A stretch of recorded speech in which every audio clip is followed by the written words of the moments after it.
அஸ்ஸலாமு அலைக்கும் வரஹ்மத்துல்லாஹி வபரகாத்துஹு.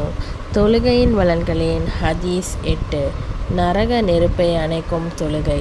அருமை நபி ஸல்லல்லாஹு அலைஹி வஸல்லம் அருளியதாக ஹஜ்ரத் இப்னு மஸ்ஊத் ரலியல்லாஹு அன்ஹு அறிவிக்கிறார்கள். தொழுகை நேரம் வந்தவுடன் ஒரு மலக்கு, ஆதமுடைய மக்களே, உங்களை எரிப்பதற்கு நீங்களே மூட்டியுள்ள நெருப்பை உங்கள் பாவங்களை அணைக்க எழுந்து செல்லுங்கள் என்று கூறுகிறார். மார்க்கப்பட்டுள்ளவர்கள் இதை கேட்டு எழுந்து சென்று ஒழு செய்து லுஹர் தொழுகிறார்கள். இதனால் ஃபஜ்ருக்கும் லொஹருக்கும் இடையில் நிகழ்ந்த பாவங்கள் மன்னிக்கப்படுகின்றன.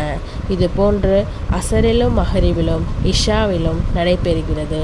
இஷாவுக்கு பின் அதிகமான மக்கள் தூங்கி விடுகிறார்கள். சிலர் இருட்டிலேயே விபச்சாரம், திருட்டு போன்ற பாவங்களை செய்கிறார்கள். சிலர் தொழுகை, திக்ரு போன்ற நல்ல காரியங்களில் ஈடுபடுகிறார்கள்.